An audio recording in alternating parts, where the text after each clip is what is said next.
Right, good evening, everybody. Thanks for coming to the what we're calling ourselves Hounslow South, Isleworth, and Osterley and Springgrove Area Forum.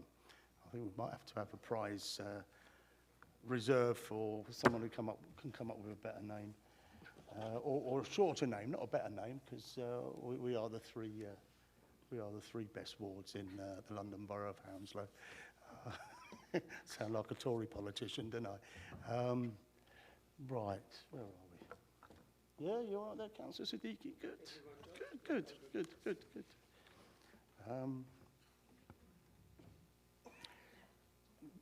Just, can I ask councillors here? Oh, sorry, welcome everybody.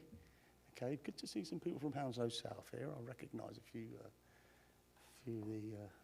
of the faces. Good, thank you. Can we introduce ourselves, the ones that are here, councillors that are here? Can we just introduce ourselves and then we can start the proceedings? Hello, so I'm Councillor Sale Raza from Hounslow South Ward, Chair of OSC as well. OSC meaning? Overview Scrutiny Chair. Excellent, okay, thank you. Councillor Sue Sampson, Lead Member for Housing and Councillor for Isleworth Ward. Councillor Aftab Siddiqui, Assistant to the Lead Member of Housing and Councillor from Osterley and Springgrove Ward. Thank you. Lovely. I'm Councillor Tony Leakey from Osterley and Springgrove Ward. Hi, I'm Councillor Karen Smith from Hounslow South, and I'm Tony's deputy. Hi, Councillor John Shredder from Isleworth Ward. Lovely, thank you. And this guy is? And, I'm Bill. I'm the clerk, not the councillor. Okay. I won't say anything. Okay. And we'll introduce people as their item comes up. Items come up. So welcome everybody. Let's kick off. Apologies for absence, Bill. We've had apologies from councillors Bruce, Chowdhury and Shaheen. Yeah. Okay, thank you. Have you got any declarations of interest or any other communications from members of the forum? Good. Sorry, I forgot to mention, if anybody needs an induction, participate in the induction loop or use the induction loop, first two rows are is where it works. Michael, is it Michael over there? Who's the gentleman there? I forget. On the scooter. Do you want Brian? Sorry. Do you want to come in? You all right there? Okay. A quick getaway. Okay. All right. Okay. All right. Thank you.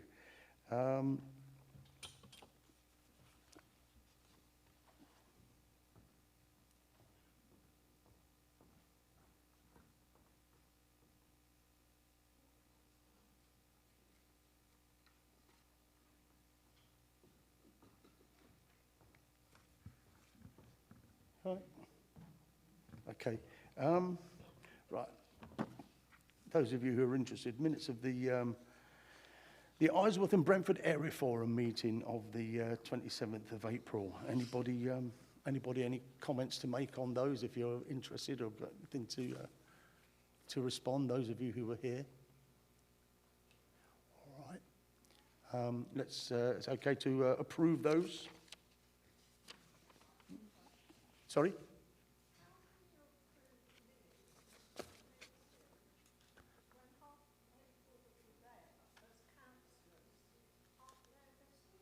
Oh, let's not approve it. Let's just note them then.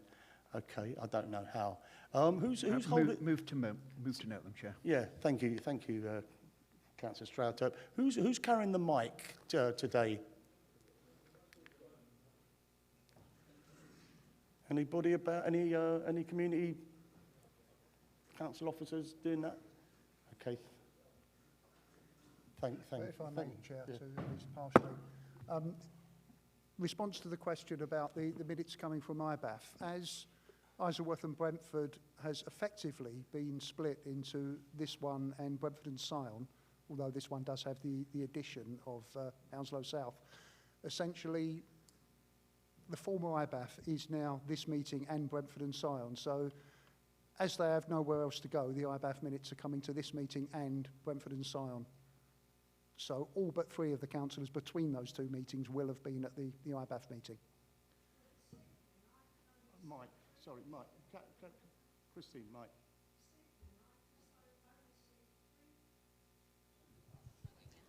I can only see 3 people that were actually at that meeting. Well, You can't guarantee that, you can't possibly approve those minutes at a different meeting with different people present. It's just not democratic. Okay, all right. As we, if members of the forum are happy to note these, if it, you know, that will fit in with somebody even acknowledging the event. Okay. Thank you, Councillor Stroud-Turk, for doing that. Right, next item. Item 3, police reports. We've got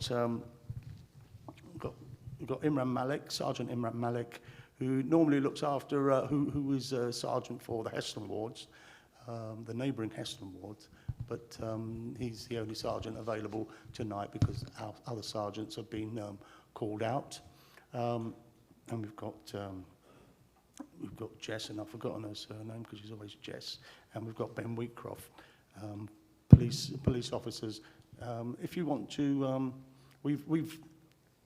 if you want to highlight or give us some highlights from the report, I want to assume that councillors have read it, but then we'll have questions from councillors and then questions from the audience, residents, if they have any after you finish. Is that okay? And all 3 of you chip in at any time. Okay, thanks. Thank you, Councillor. Good evening, everyone. So I'll just highlight a few little bits. I'll tell you who the officers for your respective wards are. I won't go through the whole report because obviously that can be seen online at your leisure. Look at the stats and everything that's been happening. So with Hounslow South, so your ward officers are Diana and Karim, who's the PCSO for Hounslow South, and the sergeant is Sergeant Hassanzadeh, who has been put on response team this evening, manning up the emergency response teams. That's why he couldn't make it today. And obviously the inspectors are Anil Sharma and Acting Inspector Mike Binns, who cover the whole of neighbourhoods for Hounslow in its entirety. So for Isleworth, the officers PCSO Gabir Nanra and Ross McTeer and Gurpreet Sidhu are the 2 PCs for Isleworth, and same sergeant as well. And obviously, as I said, Anil Sharma and Mike Binns are the inspectors for the entire area. And lastly, Osterley and Spring Grove, obviously Jess, PC Jess Horston is officer for DWO for Osterley and Spring Grove, and PCSO John Davis Gay is PCSO for the ward. And recently we just had an addition, Sergeant Monas Ali has just joined us from response team, and he is going to be, or he is now, the Sergeant for Osterley and Spring Grove area. Obviously, as I'm covering Heston, I'm not going to know everything about these particular areas, but I'm here to help as best as I can. So by all means, if you do have any questions, please shout them out. I'll do my best to help you out. Thank you. Anyone else from there before we throw it over? Would you like me to go through some of the report now, or would you like questions? How would you like to? Just some of the, a couple of the highlights that that you're familiar with, that will excite people here tonight. Thanks, Jess. I'm the officer for Osterley and Spring Grove, so I can really only speak for that ward, I'm afraid. But our ward priorities do remain as burglary, theft from motor vehicle, antisocial behaviour, and VORG, which is violence against women and girls, as that's a Met-wide initiative. We do focus on this primarily, even though we've got such a large remit as a Safe and Havens team dealing with, dogs in parks, neighbour disputes, all kinds of ASB. Everything fits under that umbrella if you want it to. But we have been focusing on theft from motor vehicle. This includes regularly looking at the crimes that happen overnight. Okay, so I know everything that's happening on the ward because one of my first things I do when I go in is looking at what's happened, and theft from motor vehicles are cropping up, okay? It's quite a sporadic crime, okay, so I wouldn't say it's more than it ever has been or less. However, we have seen them recently, so I'm looking at where this is happening, if there's some hot spots, and we're doing our patrols focusing around there. It happens in car parks, as you probably are aware, so you've got Tesco on Scion Lane is in my ward, Isleworth train station. I could keep listing hotspots, but that might bore you. So we focus our patrols there. ASB is a constant issue, I think, for all wards. There's antisocial behaviour wherever you look. So that remains a priority on Osterley as well. We work individually with the people that report it to us. So ASB, you've got to report it to police. Unlike other crimes where people might pick up the phone because their car has been stolen, I won't know if ASB has happened on your road unless you bring it to our attention. And that really helps us put a map together to see where we need to patrol, because patrol is part of my daily activity. I can list a few things that we've been doing, if that's of interest to everyone. We've had a cycle safety day recently at Sky Studios. As you know, it's on Grant Way, right next to Tesco, the large Tesco. And we were with the cycle safety team. We engaged with lots of employees, and we were able to mark around, from 2 initiatives, about 45 bikes on the bike register. Encourage everyone, if anyone owns a cycle, please go on bikeregister.com and register your bike. Unlike cars, they don't have VRMs, okay, so when it gets stolen, unfortunately, when we do locate them, we can't find the owner. So I really encourage everyone to do that. We're holding multiple Coffee with the Coppers. It's got a fun name. Essentially, we go to venues like Osterley Garden Centre, Osterley Park, the library. We'll put it out on OWL with as much notice as possible. It's not always possible, but we do try, and people can come to us with some specific queries, especially around ASB, like I said. We've done a few road watches on Osterley Road and Scion Lane. We've had, every time there's about 20 to 30 cars that we send letters. They're not endorsable, but it is about advice and education. We are looking to do a operation on those roads to actually enforce some traffic offences that are happening, because there is quite frequent speeding on that road. We've done a few street briefings wherever there's a lot of chatter about a road and it comes to our notice frequently. We can arrange street briefings on that road. So we go to house, speak to each other on the road, get a bit of an idea of what's happening, what your concerns are. So if anyone wants to speak to me about that, if you're on a road and you would like us to specifically visit your road and talk to you, please come and ask. I think I'll leave it at that because I've been going on for a bit too long. All right, thank you. That's good. Ben, anything? To be fair, I'd just echo what Jess has said there, really. It's like our job is a lot about prevention, to try and stop things before they happen. So bike register, catalytic converter, marking schemes, yeah, just that sort of thing, isn't it, really? Yeah, come on, Johnson. Yeah, it's mainly, we're not response team, okay, so when you call 999, it's not going to be us turning up. But what we do focus on, like those street briefings and the Coffee with Coppers, is crime prevention advice. Because if we can just a reminder to lock doors, I know it sounds silly, I know it does, but you know, I go to a lot of times when cars have been stolen, and I'm just as capable of doing it. You run inside and you don't lock the car, and you come back outside, it's gone. And as silly as that seems, we really want to get out there as much as we can and just encourage people, just little reminders, because we're all human beings and we all make mistakes. But if we can stop that happening, then that's our goal. Hey, thank you. I'm not going to echo anything from our police, but we do have a good relationship in Osterley and Spring Grove Ward with our police, and we have a good, safer neighbourhood ward panel. We're meeting here next week, and we normally get we have about 20 odd representatives from different streets and businesses and folk. So if you don't have attending, so if you don't, I don't know how it works in if you've got a good one or not, or got one or not in Isleworth South, or got one in Hounslow South, or got one in Isleworth Ward. Yeah, but I do encourage you to build those up. I'm quite proud of it. quite proud of our one.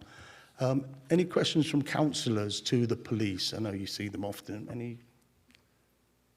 Yes, Saya, then Councillor Raza, then Councillor Smith. Sorry, just Councillor Karen, not myself. Sorry, okay. Yeah, Karen. Sorry, I know there's no one here from Hounslow South this evening, but just looking at the statistics, Hounslow South's usually quite a sleepy, calm ward, and the violence against the person statistics look quite high. I don't know if you know if there's been a bit of a spike or whether it's just that they weren't on our statistics before. Sorry, thank you. Thanks. Imran?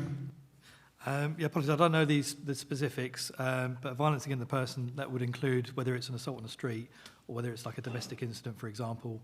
That would include all of those figures as well. And obviously a domestic incident isn't necessarily something that you can police in the street. Obviously it's something that's happening at home that you respond to. So that would include all those figures as well.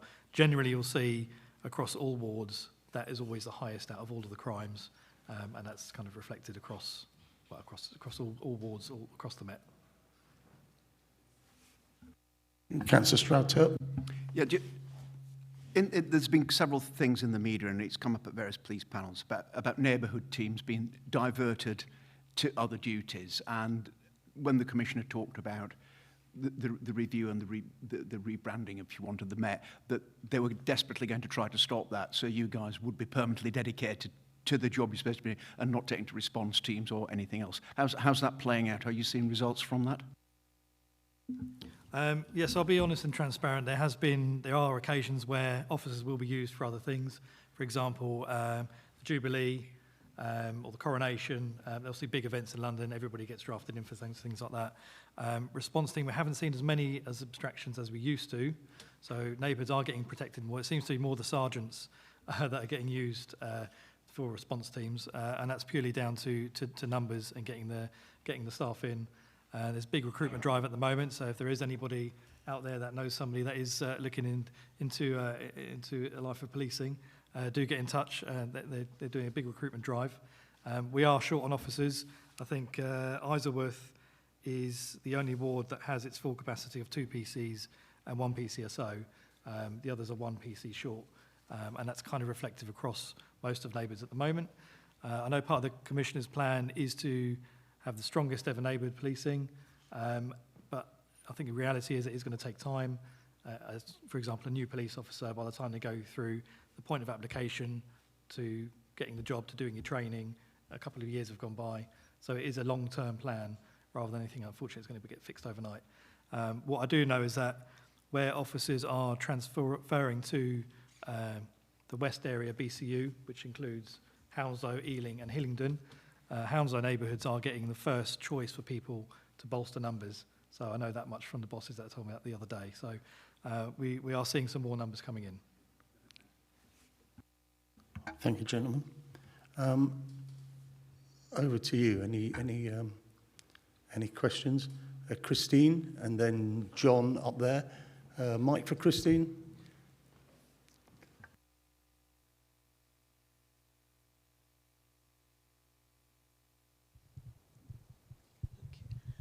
I'm interested, you just mentioned about Isleworth having a bigger team, because their last comment is all the priorities remain a challenge with a small understrength team.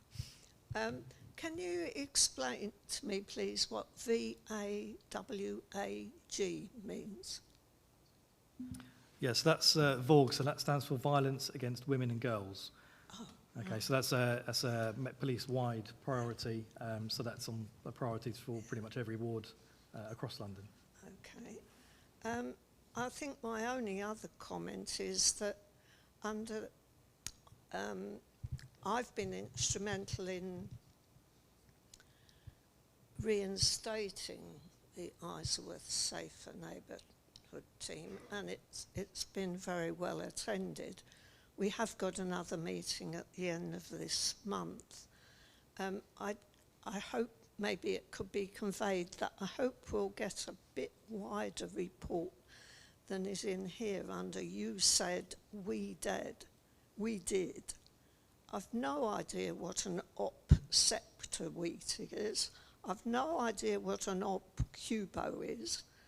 And I'm very surprised there's been a ward walk with the council and local community when, you know, I'd have thought the Safer Neighbourhood team people might have been told about some of these things, so we knew they were going on. So perhaps we could have an elaboration on a report the next time. Yeah, next time. I mean, if that can be taken back to HQ and we get lost in acronyms.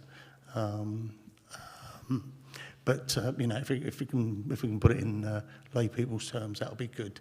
Sure, yeah. I mean, I can offer some clarity on what some of the ones that you just mentioned are. So Op Septa is a Met-wide initiative tackling knife crime, and that comes up certain weeks of the year where it's specific for certain operations, whether it's weapon sweeps or targeting habitual knife carriers, that type of thing. An Op Cubo is, again, it's a Met-wide initiative, which is more of a vehicle crime targeting day, if that makes sense. So it's more focused around vehicles and offenders using vehicles to commit their crimes. But yeah, I think perhaps a bit more clarity on the Isleworth report would be beneficial for next time. I'll take that back. Thank you. And perhaps, Bill, when we do a debrief on this, we can talk to our community safety colleagues in the council on how we present these. They've changed the format lately, and the format's been changed lately, and it's not always easy to decipher, if you like. But we can do that with community safety. Mike for John O'Brien up there. Thank you. I know from our last meeting that our officers suffer from problems with not having cars, bicycles, reduced mobility. I recently encountered officers from Southall who arrived in a small white car branded Metropolitan Police, but also branded with a local company. It turns out that they have local companies that provide and sponsor vehicles and bicycles. This seems to be an excellent idea, and I would hope that you might be able to explore that and increase the mobility of our local officers. Yeah, brilliant. No, thanks for raising that. Fleet has always been a problem for neighbourhoods, as the emergency response teams have always take priority on getting vehicles. But yeah, there is a team in Southall that seem to have a sponsor. I know Sergeant Ali, who's just come to the team, he's looking into that already and seeing if we can get a sponsor. So if we know anybody that works in any of the big companies that are happy to or can be approached, please do get in touch. And it would be definitely an option that we look at exploring. Bicycles, we've just had all the bicycles reserviced and redone at Hounslow, so we've now got a fleet of 18 bicycles available for neighbourhoods to use, so they get utilised as much as possible. Thank you. If one of you can get back to us, or via Sergeant Ali, or if we can talk about that, perhaps mention it to him for next week's ward panel, and we can pick up on that, if that's okay. Might come out with some ideas. Gentlemen, sorry, I don't recognise you from down here. No, first time.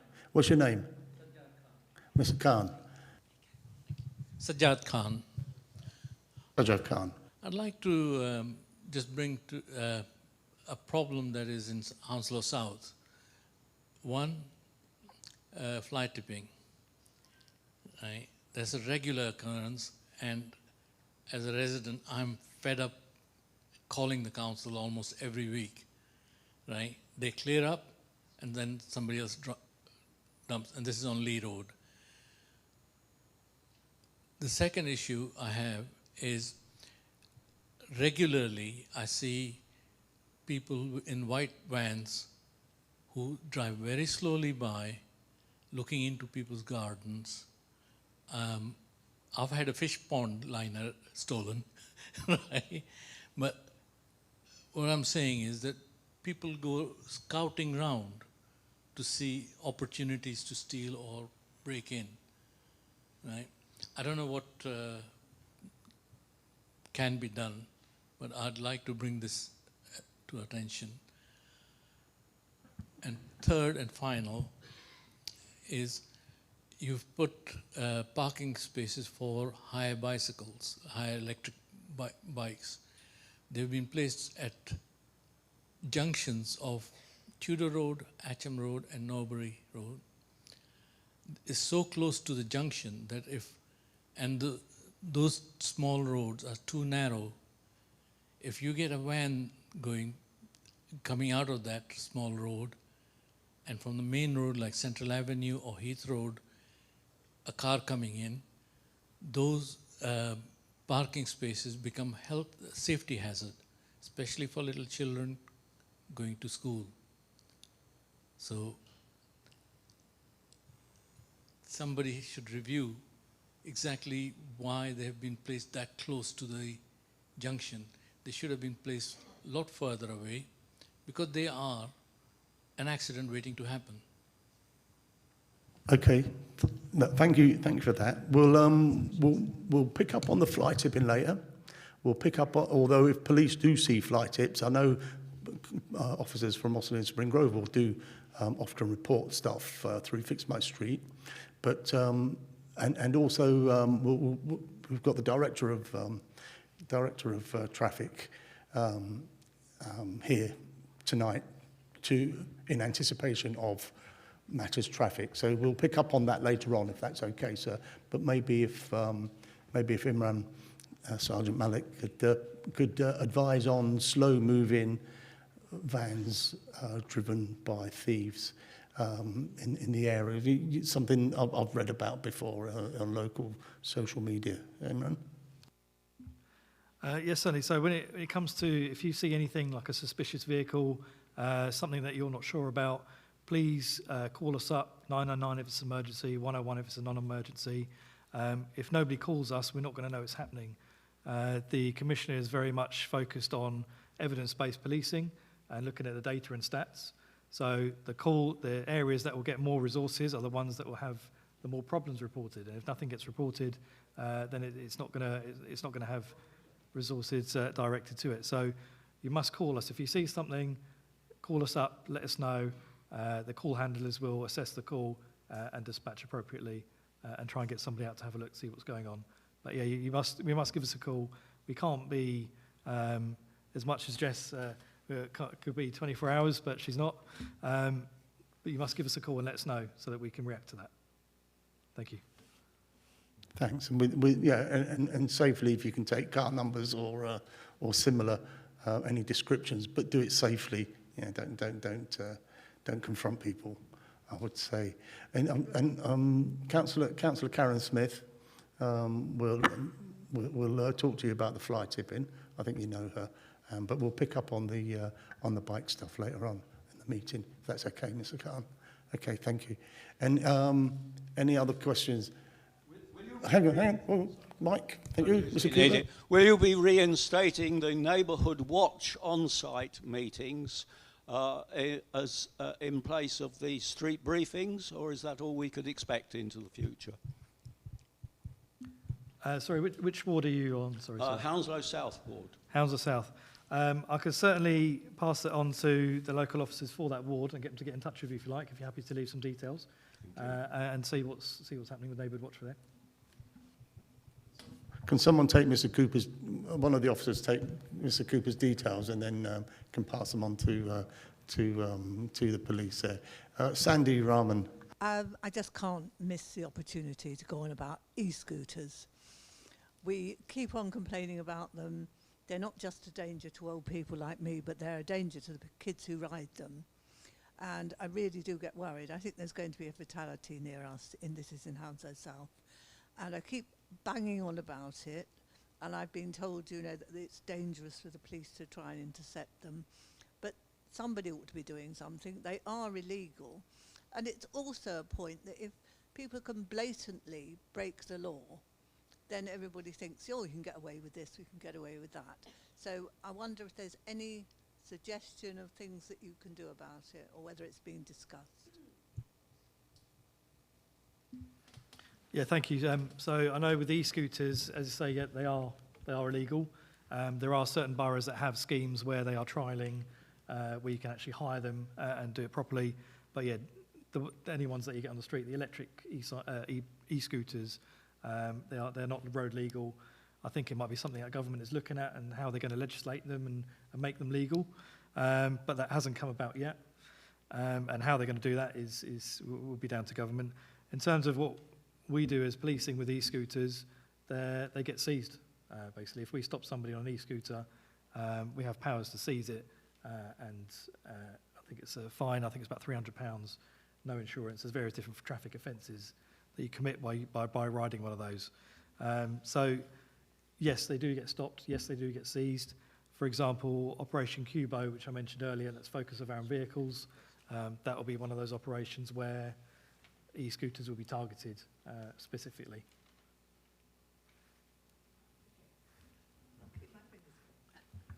Thank you. Thank you for raising it. It's been minuted, and these things will be these points will be passed on to the police afterwards, as well as a reminder. And anyone else? Rupert up the top there. Be brief, man. Hang on. Get a mic. Wait for a mic now.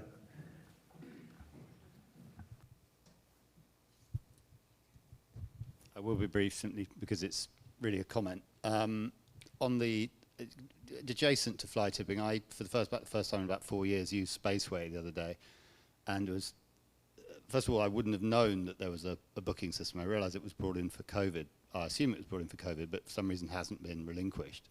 But my goodness, you make it difficult to do the right thing. I won't say more than that. I mean, you either have or haven't been through the process, but on one hand, talking about fly tipping, and on the other, making it very, very difficult for residents to as I say, do the right thing is somewhat counterintuitive. On the e-scooter thing, frankly, the only thing realistically we can do is to, as quickly as possible, make them legal, but then enforce using them on the road rather than the pavements. Obviously, it's a comment, but that's the same with cycling, really. Thank you, Rupert. One further thing, I did read there's a consultation closed recently about removing, and I don't know whether this will be from the central government consultation, about removing the charge for DIY materials and booking systems for local recycling centres, which was quite interesting. Just happened to come up days after I'd visited, but I don't know if you're aware of that or engaging with that. But the responses were very much in favour of getting rid. But as I say, I don't know if it'll happen and how quickly, but I'm just alerting you to that. Okay, thank you. We won't expect a response from police that they did run Spaceway, but we'll pick up on that. And if you want to drop us a line, Rupert, and we'll get the answers on the Spaceway. I've had another inquiry on Spaceway recently, but on your last point, if you can, would you do that? You got my contact details. You don't need to. But yeah, it's been minuted there, but I'll deal with that if you like, being one of my residents. Any more questions for the police? Shall we let them go and nab some robbers? All right. Look, thank you, gentlemen. Thank you, Jess. Thanks for coming. We'll see you next week. But appreciate your time and being able to answer some questions. Mr. Cooper's left his contact details on his query. Thanks very much. That's brilliant. Thank you, Councillor. Thank you. No, not at all. Not at all. Thank you for having us. Thank you.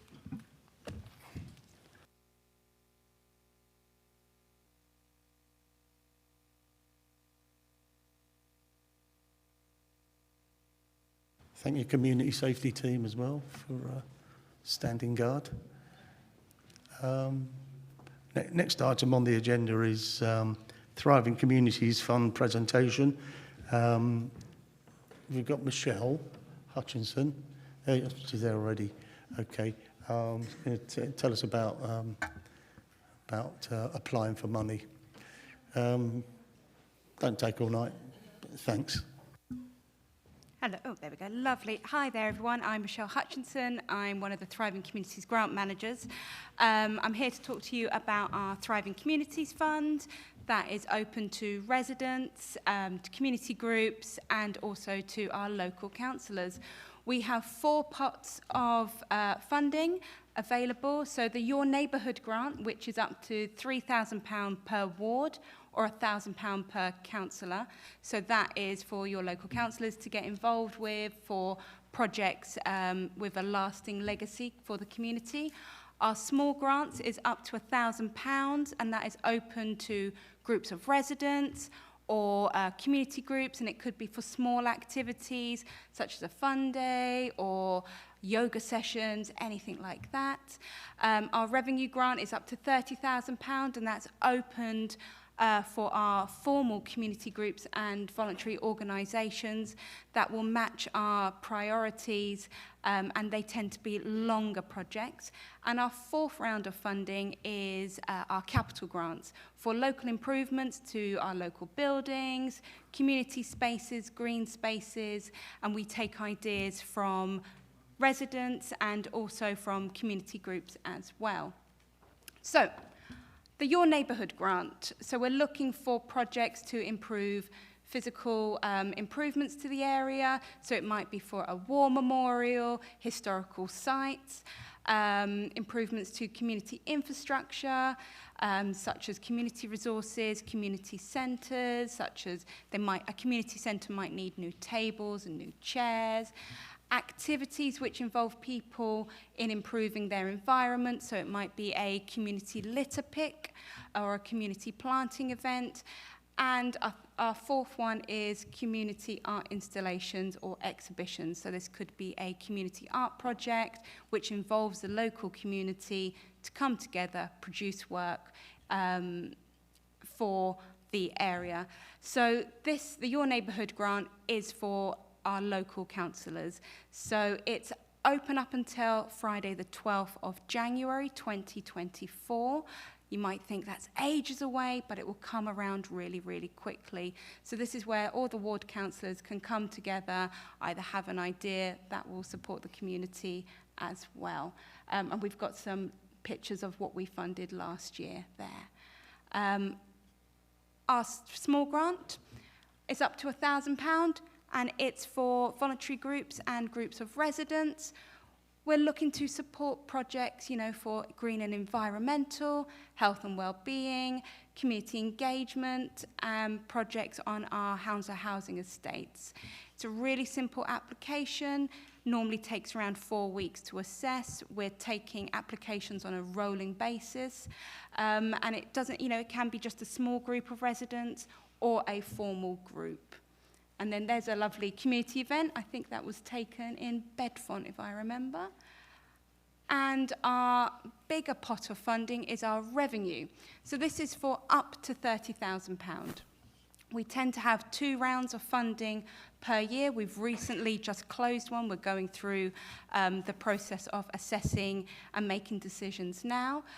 So for the round that just closed, we were looking for a greener Hounslow by supporting community food projects and the circular economy, a healthier Hounslow by strengthening social connections by supporting independent living, a thriving Hounslow by supporting our community through employability and skills, a safer Hounslow by keeping young people safe, and a livable Hounslow by building resilience for our housing tenants. So through round 1, we had 29 applications, and we are hoping that to have a decision by mid-July, so in the next couple of weeks.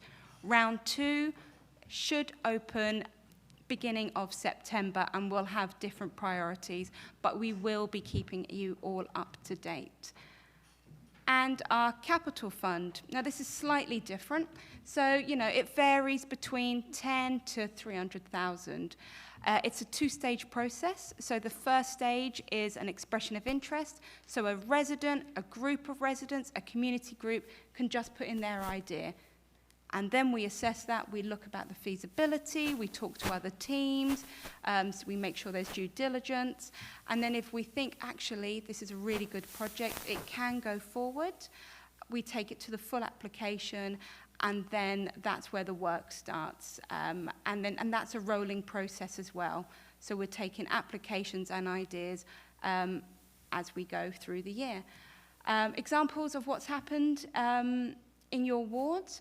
We funded the Whittendine Open Space. They were awarded just over £57,000 from our local SIL funding for the capital project, capital fund, to improve the green space in that area, and our parks team will be delivering that on behalf of the Whittendine group. For our revenue, we funded the Mulberry Centre to support carers affected by cancer, so they were awarded £25,000. And for our £1,000 project, we supported Trinjan, so they were doing activities to bring women together to support health and well-being and reduce isolation. Next steps, what to do. So how to apply, talk to us. If you want to apply, there's my details and Kate's details up there. You can email us, you can phone us, you can have a look on the website as well, and we're more than happy to help out. That's really good. Thank you, Michelle. Councillors, any questions? Sue Sampson. Hi, Michelle. Can you just tell us how, for each of the grants, how many times a year can an organisation apply? So with the grant, so you can have one small grant per financial year, one revenue grant per financial year, and one capital grant per financial year. So you wouldn't ever be able to hold two small grants in the same financial year. But if a group wanted to have a small grant and a capital grant in the same financial year, that's absolutely fine. But they wouldn't be able to hold two pots. Yeah. Thanks. Anyone else? Can I ask a question? Can these grants that the council gives, or one applies for, and if anyone achieves them, can they be they can be used for a bigger project with funding from other sources, say lottery or similar? So that £300,000 could be added to with other monies from other organisations? Yeah, so if there is a project that has match funding or part funding, that's absolutely fine as well. Okay, thank you. Any other councillors? Questions? Okay. To yourselves. John O'Brien from Thornbury Park. Yes, I'd just like to follow up on that match funding. If I'm applying, let's say, to the Sports Council for a grant, it would be very helpful if I can say to them in advance that I have got, let's say, 50% approved funding from the local council. It doesn't work the other way around, that they will give me the money and then I try and approach you. So is there a system for seeking, in principle, investment in a project, subject to an external bid being accepted? So, Thanks. So with the match funding, we do encourage our groups to try and get some match funding or part funding, but it's not always possible, especially if it's a new project or they're a new organisation. With the way our funding works, we wouldn't be able to hold on to funding waiting for a group to get other funding. But I think there's a conversation to have with a group to see actually how we can best support you with your project, because there might be other avenues that you can go down as well. And we can link in with the Ealing and Hounslow CVS for yourselves. You could, for example, offer a conditional grant with a time limit on it, which if it's not claimed within, let's say, 3 months, reverts back into the general fund. But that would be very helpful to assist an application to an external body for funding. I will definitely take that back, but currently at the moment, the way our funding system works with our revenue, it just wouldn't be, at this time, wouldn't be a feasible thing to do. But I will definitely take that back to the team to see what we can do. But I think if there's any other fund, if you're thinking about that, come and talk to us and we can see how we can support you. Whether it's not us, it might be somebody else. Lovely, thank you. Christine Dywell.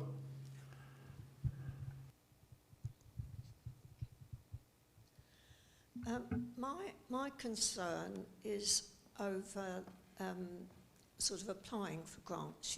You've mentioned that you're quite happy to provide money for things like war memorials, etc., which is fine. But the problem is that it's been known for a long time that it's a nonsense to expect a local group to take on responsibility for project managing and looking after the funding for structures that don't belong to the group, that belong to the council. But still, your application forms don't make any mention of the fact that you are amenable to getting round that. And I think the form definitely needs an adjustment.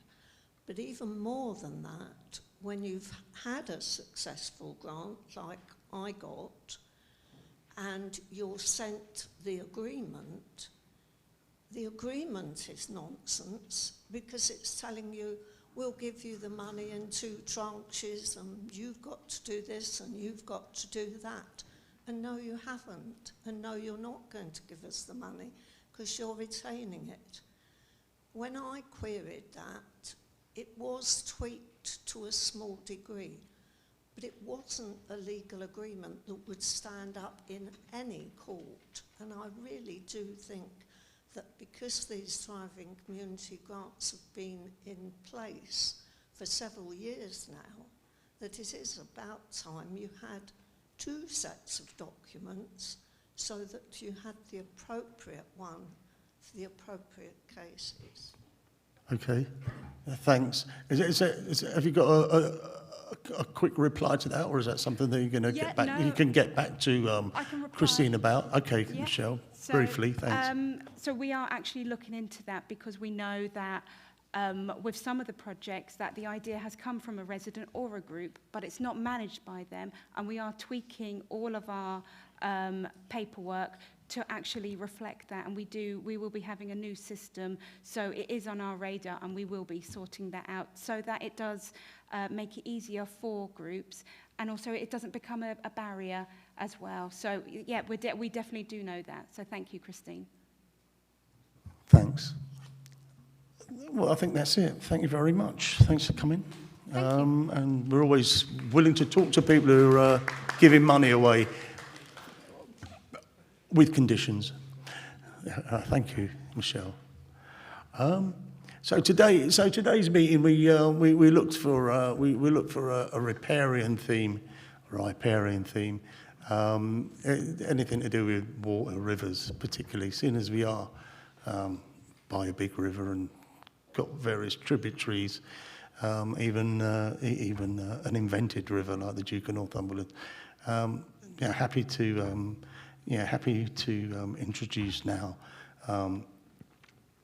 Rob Gray, who's from FORCE, Friends of River Crane Environment, and the River Crane is a boundary in the ward, goes down to the Thames, and it's tidal. If you got a brief presentation on what you do and how people can do a bit more learning about the river and participating and enjoying the river. That's pretty much the whole idea of this thing today. Thank you, Rob. Thank you, Tony, and thank you, everybody. Yeah, my name's Rob Gray. I'm a trustee of FORCE, which is Friends of the River Crane Environment. We're a registered charity, and we're celebrating our 20th anniversary this year. I've been doing this for 20 years, which is a bit of a wake-up call for me. But the River Crane and actually other tributaries and artificial channels, as Tony says, flows through Hounslow. So we've got the River Crane, we've got the Lower Duke of Northumberland's River, we've got the Upper Duke of Northumberland's River, all flowing through the borough of Hounslow. And actually, from a FORCE perspective, we have 750 members, and we are very active in terms of not only going out and doing our own volunteer work, but working with an awful lot of other partners and parties to, like the conservation volunteers, like London Wildlife Trust, etc., to deliver practical change on the ground. That's a key aspect of what we do. But we also engage on planning matters and on any other matters, access, community, environment, biodiversity, which can help improve the river system. I brought some leaflets, so not only just our general force leaflet, but we've got several of these leaflets which have walks, which introduce you to different parts of the river system. So this one shows you Donkey Wood and Brazil Mill Wood and Hounslow Heath. There's another one which we've run out of, which is about the Lower Dukes River. We ran out of that today. And then this one which shows the Lower Crane Valley and Crane Park and Pevensey Nature Reserve, etc. And these are all downloadable as well on our website. We've also been working across the Crane Valley. So I brought this is the catchment as a whole. And rivers are natural ecosystems. And what's really fascinating is that even in an urban environment, you can have a natural ecosystem. And because the river floods, often the only green space in an urban system is along the river corridor. So in the River Crane, for example, we've got about 60 kilometres of river corridor in this urban setting with several thousand hectares of open space, all stretched out in these linear green and blue corridors. And the Crane starts in Harrow and then goes through Hillingdon, Ealing, Hounslow, Richmond, Hounslow. So it kind of engages all those boroughs and can be walked the whole distance. Although actually it's a challenge to walk the whole distance, you can do it, and we have done it on many occasions. So that's really a little bit about the Crane Valley. We're really keen to engage people. We're keen to for people to know they live in a river catchment, for people to know you live in, even in an urban setting, you live in a natural ecosystem. It's quite an exciting way of changing people's point of view. I am actually going to take the opportunity, seeing as I've got 6 councillors here, to also flag up the fact that we often engage all councils on planning matters. We've had some really good joint projects with Hounslow Council, the Crane Park project, the Dukes River project, the Donkey Wood project, the Way Avenue project, lots of really exciting practical changes on the ground. But we have also been opposing the council's West of Borough plan now since 2016. And that West of Borough plan is a proposal to essentially remove greenbelt status and build over around about 250 hectares of open space, which is an enormous amount of open space. It's about 2 Hyde Parks, imagine that. It's kind of been going under the radar, I think. A number of local groups are very exercised about it, not least because the precepts on which the plan is based are very much out of date and flawed, but also because it runs so counter to an awful lot of very good policy which the councils are running with. So you may be aware that this local plan has been withdrawn and is currently being worked upon, and the idea is that it will go to consultation in November. Now, we, alongside lots of other groups, have said to the council, that's potentially a good step, but it all depends on what comes back in November. And what we've asked them, and it's unfortunate that Councillor Bruce isn't here, because we wrote to Councillor Bruce saying, what we would like is to sit down with the council in this interim period so that we can talk through our concerns and understand what's going to change. Because there's no point in the plan coming back in November in essentially the same form. Thank you. Well, thank you, Rob. Thank you. Allow you that plug and allow you that comment as well. Any comments, questions to Force for Rob from councillors? Leave aside the planning thing for the moment. You can write to him separately. Anyone? All right. Up there? Don't recognise you from here.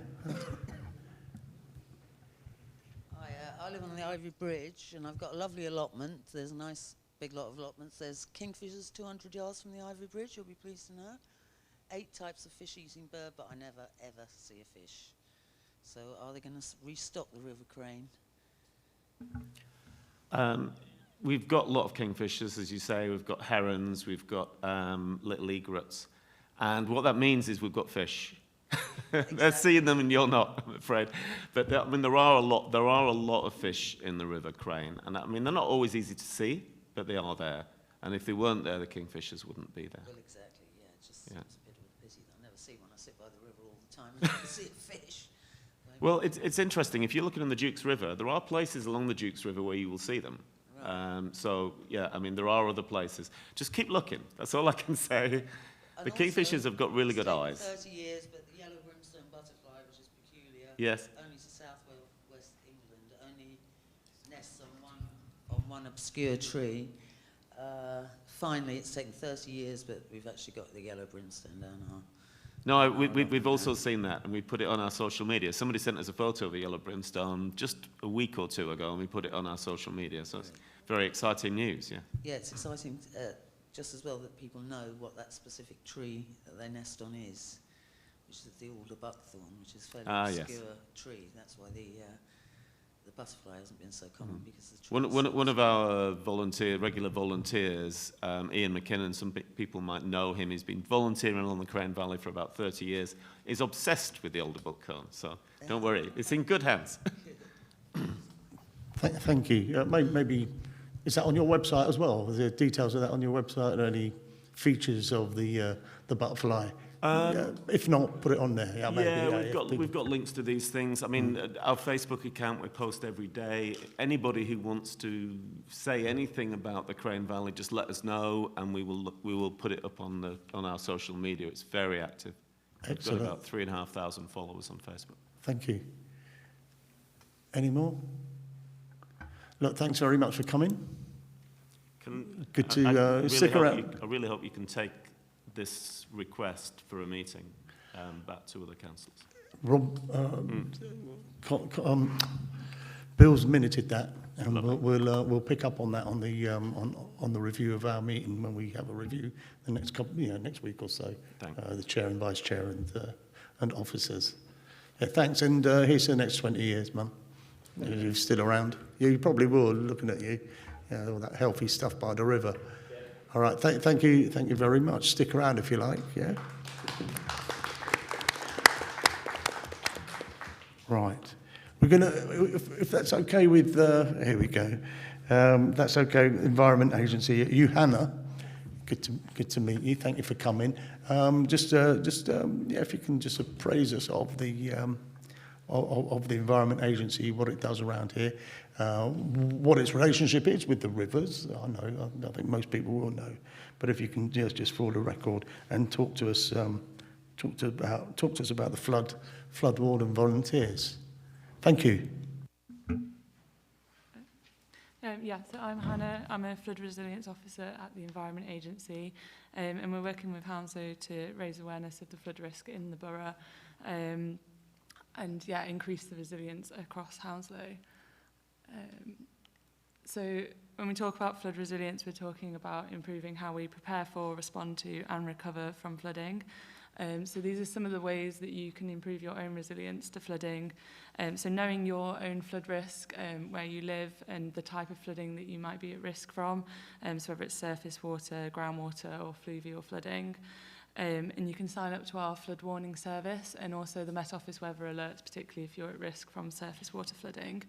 We also encourage people to write a personal flood plan, a community and or business flood plan as well. And these just give you the kind of step-by-step guide of what to do if you are flooded, which should hopefully make the experience slightly better and help you recover from it.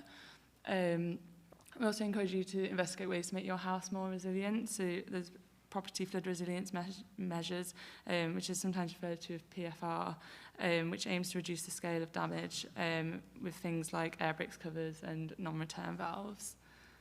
So just a bit about our flood warning service. So in Hounslow, we cover over 15,000 properties. This covers like the Brent, the Crane, Duke of Northumberland, and part of the Thames in Hounslow. So if you live within one of these areas covered by the service, you can sign up for the flood warnings and alerts. If you don't live inside the areas, you can still get the warnings and alerts by registering as an area of interest. So it maybe if you live nearby one of the warnings, or if it's on your way to work, or you have any sort of interest in the area, it's useful just to keep up to date with those warnings so you can see what's going on. And again, check your property's long-term flood risk at gov.uk, and that will tell you the level of risk and the type of flooding that you're at risk from. We also have some ongoing projects in Hounslow that some EA colleagues are supporting Hounslow Council on. So we've got 4 projects at the moment that are all in their early stages, and all of these are looking at surface water flooding issues in the borough. One of which is covering the Osterley, Hounslow South and Isleworth area.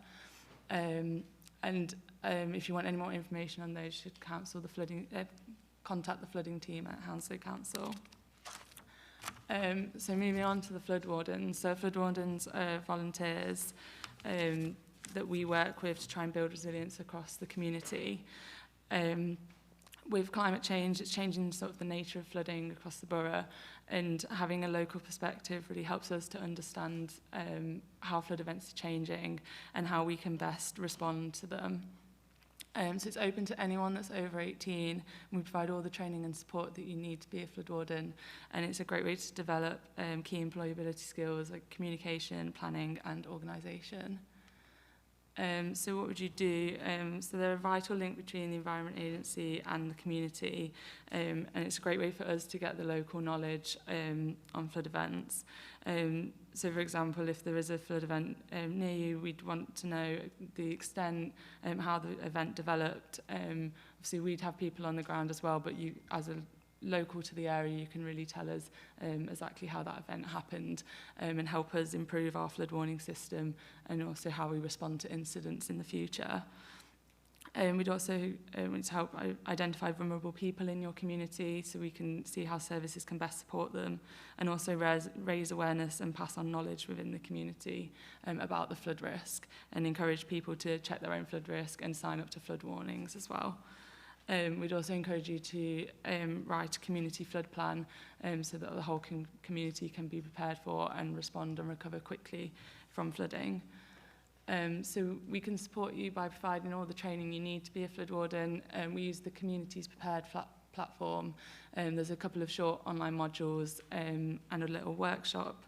And we also hope to build a flood warden community with the flood wardens across the whole of Hertfordshire and North London, so the area that we cover, so that you can share experiences and knowledge with each other. So if you're interested or want to find out more, want to sign up, yeah, the email address is on screen. Thank you. Lovely, thank you. When you talk about Hertfordshire and North London, we're included in North London because we're north of the river, of course. Okay, I'm not going up to Enfield anyway. All right. Councillors, any questions to Hannah? Saya. Hello, Hannah, thank you. That's a great presentation. Just very quickly from sort of my standpoint, now when we do have sort of flooding, it is sort of spontaneous, you know, with the weather and whatever else is going on globally. Is there and I know people will probably hate me for this, but is there any sort of app or something that can sort of notify residents to say there's a potential, you know, flood happening in your area? Yeah, so we're actually working with a few different people at the moment who have started to supply these apps. So we're just trying to work out which would serve the communities best.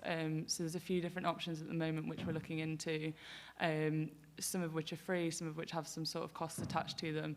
So we're looking into it at the moment to see which will be best, which we can advise on, and which will kind of give the most, but also the most relevant warnings. We find a lot with the surface water, some of the warnings can be a bit too active, so they warn and then nothing happens, which makes people less reactive to them. So we're just trying to find that balance with giving enough warning without over-warning, if that makes sense. Thanks. Any more? Okay. Over to you. Anybody up here? Maggie. It's a question, if there were to be a sudden flooding incident and people weren't aware, if there isn't a flood warden that people know about, will there be a number that people can be made aware of to contact? Because I'm sure everybody remembers an incident a couple of years ago when it was reported, but there wasn't anybody at the other end responding from EA. Yeah, so there's our floodline number, which is 24/7 monitored. I don't know the number off the top of my head, but it's available online and on any of our handouts.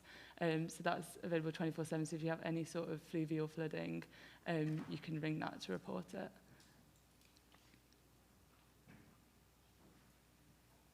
Yeah, any more? Mr. Cooper, yeah. Hang on, Mike, get the mic, that'd be good, thanks. Something that would tell people quickly of the situations at known sites, like under Isleworth Station Railway Bridge, might help. And also, I'm not being sarcastic, but clearing the gutters for torrential downpours and getting rid of the weeds in curbside gutters would probably help pedestrians a lot. Yeah, surface water flooding is actually the council's, not the Environment Agency's responsibility. Sorry. So things like if you spot a blocked drain, which we would encourage flood wardens to look out for, but if you spot a blocked drain, you would report that to the council rather than us, and that's something that in the flood warden training we did try and teach you the differences between who's the most relevant body to report these things to. I'll say do report any don't, well, a lot of us do end up looking down as we're walking along. That's a human that's humanity at the moment. But I did actually report the gullies at go and have a look at the gullies at under Isleworth Station Bridge on Monday. Not surprisingly, because we have told Hounslow Highways before, keep them clear, and there was just one out of the 7 there that was blocked. So yeah, they are kept in eye, but do report them. There is a drains bit on the reporting form on Fix My Street. I'm happy to talk to anyone about that. And with regards to if you can share any telephone numbers, Hannah, when you get back, and make a note and share them with Nabila or whoever contacted you about today, that would be lovely, and we'll put that out and we'll review that again in the week or so. We'll put that out on the minutes. Who else had their hand up? Rupert, then Christine. Thanks. You kind of answered it for me, but maybe it's useful to clarify it. So I was just waiting for someone to say the words "fix my street," because there's been various things that come up, and I'm just curious: is that the sort of the portal? So whether a lot of the issues that we've sort of come up this evening, and this is the first time "fix my street" has been mentioned. Is that the appropriate tool to use, pretty much regardless? Obviously not for police matters, but fly tipping, and we know about fly tipping, but drains. Obviously potholes, that kind of stuff. But I'm just curious: is there another conduit for residents to report things, or is Fix My Street the thing, almost irrespective? In terms of flooding, in terms of flooding of rivers and around rivers, that would be Environment Agency. In terms of gullies, yeah, I would say Hounslow Highways. Apart from the embankment at Isleworth Station, you can report that to Network Rail on their contact us. I've done that a few times lately. Somebody's taken to dumping all sorts of stuff there. So there's some potential for confusion there about where one should report. So, for instance, the example of weeds was brought up, right, in relation to drainage, which was then redirected to Hounslow Highways. But you're identifying a case where maybe someone might report using Fix My Streets, but actually it's a responsibility of, say, the South West Rail. Is that? Am I describing a probability there? Yeah, the likelihood of anybody reporting it to Network Rail, I'm telling you now. But if anything that you do report to, if there's anything that you do see, report to Hounslow Highways. So use Fix My Street. Via Fix My Street. Right. Okay. Fix My Street goes to Hounslow Highways. And if they don't deal with it, they'll pass it on to somebody else. Good. That's all I really and they'll wanted to let you know establish. they pass it on to somebody else. That's what I really want to establish is basically, if in doubt, use Fix My Street. Absolutely. Good. Yeah, Excellent. It's the #1 app in the borough. All right. Anyone else? Christine, sorry. Just going on from clearing gutters, walking down Braddock Close along the Duke of Northumberland's river today, the ivy and the trees and shrubs have so overgrown that they're actually blocking the river at 2 bridges. That's the Environment Agency, isn't it? Yeah, that would be. But, I mean, in the past, reporting things like that has had no effect. How do I report it? Well, I can take that directly back, but also you can report that again for well, the it's same... between London Borough of Hounslow, lampposts 3 and 4, Braddock Close. That it's at its worst. Mm-hmm. But I mean, at Kendal Bridge, it's just as bad. And then you've got a boom further down near the weir, and that needs clearing too. There's a heck of a lot there.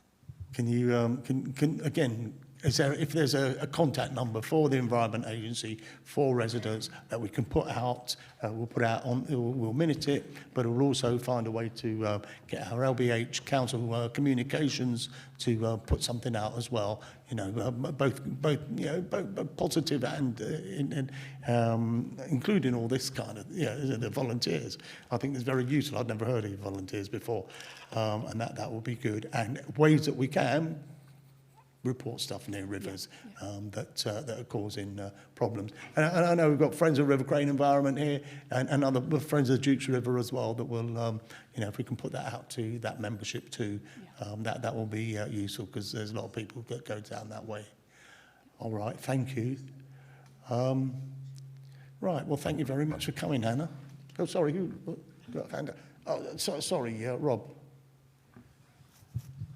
Yeah, just in response, actually, the Environment Agency hotline number, 0800 80 70 60. I kind of know it off by heart. Excellent. All right, thank you. Has everyone made a note of that? Do you want them to repeat that? We'll put it in the minutes. All right, thank you, Rob. I appreciate that. But thanks for coming. Good to see you. And anything new, by all means, share it with us, Hannah. Thank you. Right. Right, last on the rivers. I'm afraid we've had an apology there, Chair. Rebecca Kendrick, who was going to do Thames Landscape Strategy, has called in sick, and unfortunately she had no one to stand in for her. So she sent her deepest apologies that item won't be done. So we're going on to Hounslow master plans now, Chair. Okay. Look, thank you, and if you can drop her a line, wish her all the best from us, and tell her we missed her, and we'll catch it. We'll catch up. We'll catch up at some other time. We've got you might have seen them downstairs earlier.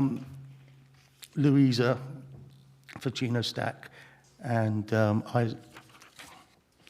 Antonio Ranca from the Climate Emergency and Environment, talking about the Climate Emergency Environment Strategy, but particularly on the supplementary planning document that will help inform the local plan when that comes up. If you can, I'm not going to say rush through it, but if you can whistle stop through it, which is the same thing, but a bit more friendly, and to give us time for some questions as well, so that we have time for the open forum too. It was good to see you downstairs earlier on. Thank you. Okay, so can you hear me? My name's Antonio Iranca. Yeah, and I'm Louisa Fashino-Stack. And we're here to talk to you about a couple of consultations that we've got running at the moment. First up, the proposed Climate Change Mitigation and Adaptation Supplementary Planning Document, or SPD for short. I'll come on to what that is in a moment, but first just to set some context. So in 2019, the borough declared a climate emergency and then produced a climate emergency action plan, which covered the years 2020 to 2030, which set out how it's going to tackle its own emissions and do what it can to reduce wider borough emissions as well by 2030. You can see from that pie chart at the bottom there that a large number of emissions come from domestic gas and electricity, such from homes, and a significant amount is also used in the heating and lighting of businesses and commercial premises in the council area as well. So the Climate Emergency Action Plan included an action to utilise a planning system to support the delivery of zero carbon new development as quickly as practicable. So how can we do that? Well, the answer is to write something called a Climate Change Mitigation and Adaptation Supplementary Planning Document. What is an SVD? It's part of the local planning framework. It sits underneath the local plan and provides detailed guidance to developers, to planning applicants when developing their plans. So when developers want to bring something forward, it'll help to guide their proposals. So it supports delivery of the key council objectives on creative developments which are zero carbon and adapted to a changing climate, and supports delivery of the Climate Emergency Action Plan. This SPD covers, focuses on building design and construction to reduce energy use. So that's building fabric, insulation windows and doors, heating systems, ensuring these are low carbon, avoiding the use of gas going forward, maximising the amount of renewable energy generation, which means for most homes the amount of solar panels on the roof, and at the same time tackling overheating and ventilation to ensure that homes remain comfortable now and as the climate warms in the future. And it also covers reducing water use. And there are wider issues around sustainability, which are covered in Louisa's document, which she'll talk about next, which relate to the layout and design of overall developments and how they are laid out in a site, green and blue infrastructure on the site, sustainable drainage, a very important issue as we've discussed, and embodied carbon and the circular economy. So we're consulting now until the end of July. You can scan that QR code or follow that web address to find the consultations. There's a questionnaire for respondents to complete, and we're present at all these area forums. We've held workshops with community reference groups and specific engagement with developers next week. Following this consultation, we'll refine the SPD over the summer, produce a second version for consultation in the autumn, and hope to adopt it in early 2024. So over to Louisa. Great, thanks Antonio. So I'll just go through this very quickly. So this is the Character, Sustainability and Design Code, SPD. I think a lot of people will be familiar with it already, as it's already had one consultation. So this provides guidance on context and character, urban design and sustainability policies from the local plan. And it sets out a framework for creating and maintaining characterful and sustainable places. And to deliver that, we've got some design codes in the document, which are a new planning tool brought in by the government. We're one of the pioneering authorities bringing these forward, and those will help to create better designed places and buildings. And this document will be a material consideration in all planning applications. So when a developer puts a planning application in, they have to look at this and they have to conform to the policies within there, as well as the local plan.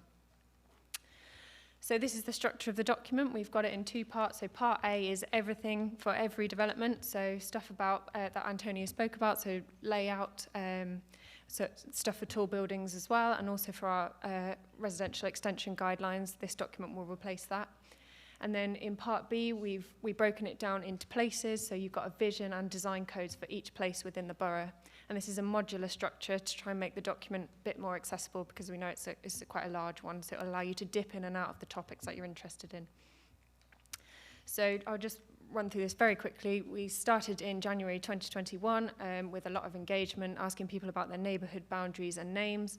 We went through some workshops last summer about aspirations and opportunities in the future in areas and their future, and the aspirations of the community for the design in those. And then finally, we consulted last April on the draft study, and we held workshops with the community and other groups. And this is our final adoption consultation this time. So we're looking for feedback on the accuracy of the document, and also if the amendments reflected the comments that we received. And we hope to adopt this document by the end of the year. So again, the consultation ends on the 31st of July, and feedback can be given at the interactive consultation portal or via email as well. The PDFs are available on the website, and you can also view the document on this interactive portal. And there's an engagement and consultation statement along with the document for the consultation, which shows you all the feedback that we got and how we responded to that, to get to this new document. So yeah, that's all from us. Thank you, Antonio and Louise. Any questions from councillors on this? Okay. Anybody? Rob?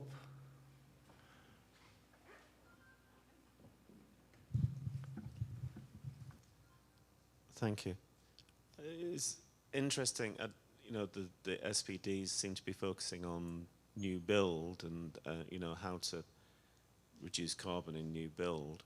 And I'm just wondering what the council is doing. I'm not aware that you're doing much on the kind of the way that you can manage open space. I mean, the borough is currently about 40% open space at the moment.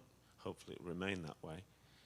But that open space actually absorbs a huge amount of carbon.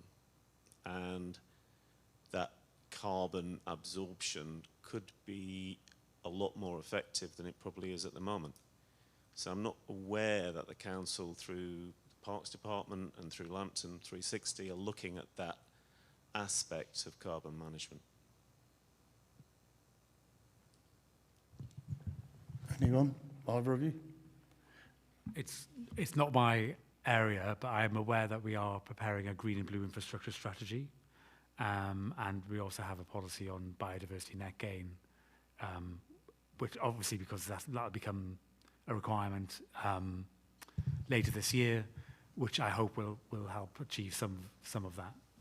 Yeah, I'm not aware it's actually addressing the carbon management aspects. But one of the reasons I mention it is that through the Crane Valley Partnership, we've commissioned Atkins to do something on a catchment level, looking at open space management and carbon sequestration. So that report should be done in the next month or two, and I'm hoping it will feed into documents like yours. So I'm just giving you a heads up, basically. Yeah, that'd be great if you could share that with us, and we can talk to our Green Spaces team as well. That'd be great. Thank you. Yeah, thank you, Rob. Thank you for accepting that and going to follow up on that. That would be useful. Everything, I think everything counts in these matters. Anybody else? No? All right, well, look, thank you very much. Thanks for coming. Well, no doubt we'll see you again.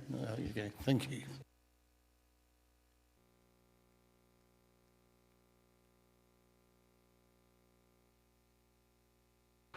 Here we go then. Open forum. An opportunity for members of the public to address the meeting on any general issues relating to the agenda and other issues not on the agenda. Please note that all individual cases cannot be discussed, although, like last time when somebody brought up their housing problem, we did fortunately have some housing people here, went aside and duffed him up behind the curtain, but no, they took his details and spoke about the issue.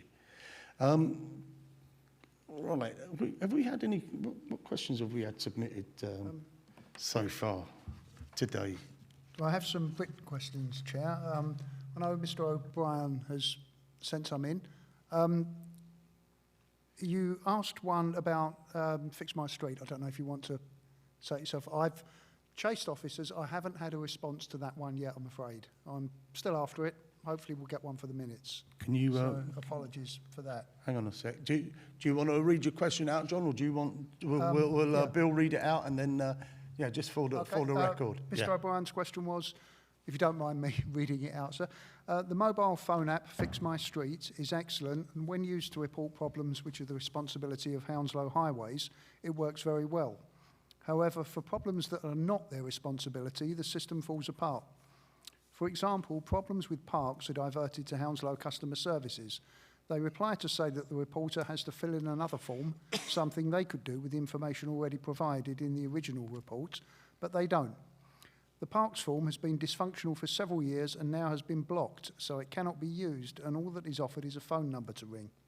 Fly tipping on private land also has its own special form. Please, Council, could you not adopt the tried and tested Fix My Street app across the board? It works and does the job and provides audit trails, progress information and management information. I think there's probably several officers needing to be chased up, and hopefully they're all talking to each other and will get back to me, but I shall carry on trying to get a response to that one. Thank you, Bill. Further questions? Another one again from Mr. O'Brien. You okay for me to continue reading them out? At the last ward forum, area forum, we were introduced to the post of Ward Improvement Officer. I like the sound of this position. Can you provide a job description and statement of responsibilities and powers of this position? It seems to overlap with several other posts, and so rather than leading to practical action to improve the ward, the result is backwards and forwards passing of inspections, reports, inquiries and waits. Who has the power to improve the ward?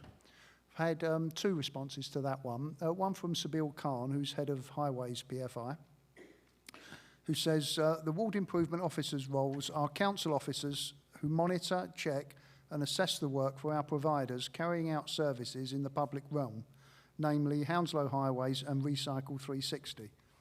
The WIO also interact with our residents if there are issues that need resolving, particularly but not limited to waste collection, waste management, highway cleansing and highway defects, as well as educating residents and network users on policies and procedures excuse me, that the council and or provider comply with, i.e. when a missed bin is missed, when a defect on the road will be repaired. Sorry, I think that should say when a missed bin will be collected, when a defect on the road will be repaired.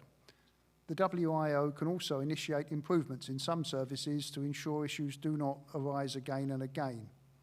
In addition, the officers can help coordinate multiple council services and external organisations to solve problems as they occur, be that with businesses, private land or building owners. Their aim and objective is to solve environmental problems in each ward to make the borough cleaner and greener. We also have a reply from Ben Anyabal Bunam, apologies if he's here and I've mispronounced his name, I think I have, who's Ward Improvement Delivery Manager, so he's much more directly involved with this. The role of the Ward Improvement team revolves around two main aspects, contract monitoring and ward improvement. Contract monitoring, the Ward Improvement team is responsible for ensuring the R360 team are working to methods agreed in completing the over 100,000 weekly rubbish collections. Calculating waste capacity and completing provisions for all new developments in the borough, leading the retrospective review and provision of recycled waste receptacles in old developments, circulation of communications relating to waste and recycling, proactive work to further the council's corporate objective of making the borough cleaner and greener, and service charges in older developments. The work improvement team, there's more. The work improvement team is also responsible for monitoring certain aspects of the highways PFI contract, mainly auditing the cleansing of public highways, completing audits using the land audit management system, which is shared with Hounslow Highways to report with them. This enables a comparative analysis with data submitted by officers working for our contractors at Hounslow Highways. Currently, the team completes between 120 and 160 inspections a month across the borough's 22 wards. We project that the resources permitting this will go up around 200 inspections a month in the near future. Other functions of the ward inspection team include the responsibility for signing off on the removal of abandoned vehicles, certain items placed on the public highways without authorisation. I think that's several syllables to mean fly tipping.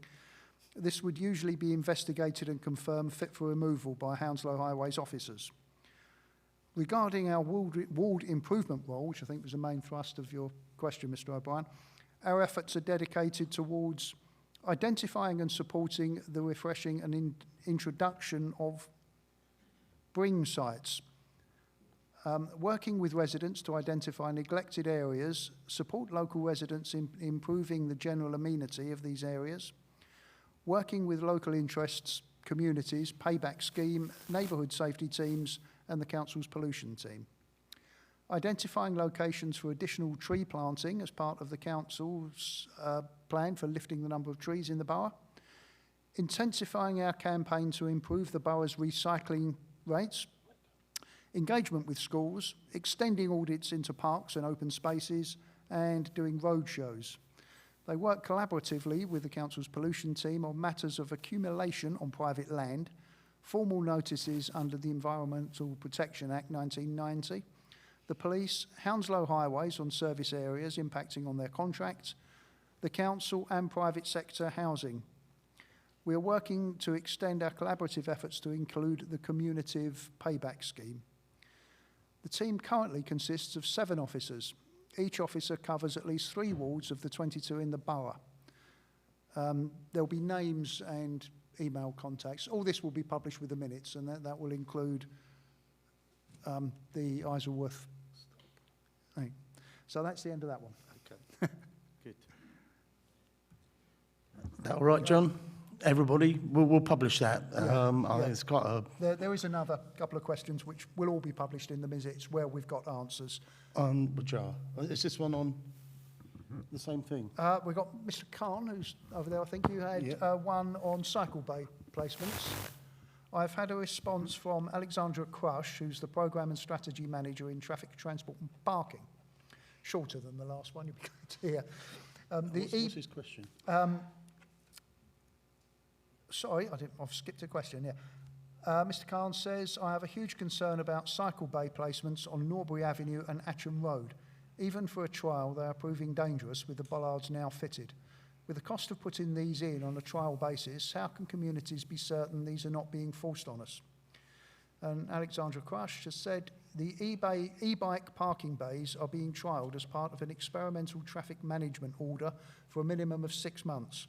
This will allow residents to see how the scheme works in practice, try it out and reach a fully informed view on the scheme before responding to the consultation. There'll be a link to respond to this published with the minutes for more information on the scheme, including how to provide comments. This feedback, coupled with additional data collected during the trial, will be used to guide the council on whether to remove the scheme or make it permanent, with or without amendments at the end of the trial period. Mr. Khan also asked about counters that are being placed around Hounslow South Roads and what they were measuring. Paul Robinson, team leader at Traffic, has responded. He said they are automated traffic counters which were set up to provide the council with robust traffic survey data in preparation for the introduction of a school street on Heath Road near Chatsworth Primary School. The Heath Road Chatsworth School Local Safety Scheme and School Street was approved via a Chief Officer decision on the 23rd of March of this year, which followed on from the informal consultation in November and December of last year. A further Chief Officer decision is being presented at the Heads of Service Divisional Approval meeting tomorrow, Friday the 7th of July. The purpose of tomorrow's Chief Officer decision is to clarify the objections to the School Street statutory consultation and to proceed to implementation, which is provisionally programmed for the 24th of July to the end of August 2023. Is that it? That's it, yeah. Right. Mr. O'Brien's happy with the responses on the on his questions. Mr. Khan, you're not. Look, I've got sitting next to you, but I'm going to call him down. I've got Mr. Jefferson and Kioma, the Assistant Director of Traffic. He's going to take a seat there. Be nice to him. He'll answer your questions on the bikes. If you've got any further questions on the comments on the bike response, and also on the Chatsworth School Street scheme. That's okay. Is that you? Yes. That's what we got. We got you here for, and you kindly agreed to come, and because that was anticipated by Councillor Karen Smith. What if Mr. Khan can have the mic, please? What's your concerns with the response here, Mr. Khan? Bit closer. Bit closer.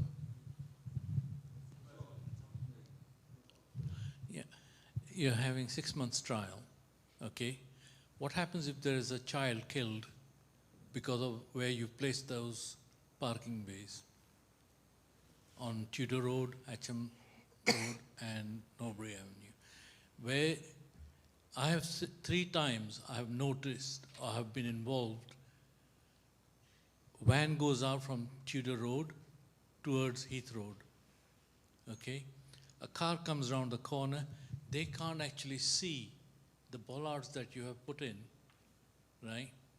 And children cross, especially in the morning, going to school, right?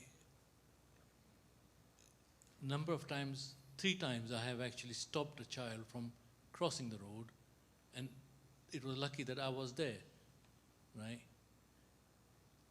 Sometimes the parents are not there, the children are on their own, right? And they are not that well aware of traffic. You've put in a trial in front of a school. Okay. Right? Let Jefferson answer the question, and then so we can, rather than repeat, it's got a bit of time to so we can have a bit of time for this. Jefferson. Thank you very much, Chair, and thank you, sir, for your question.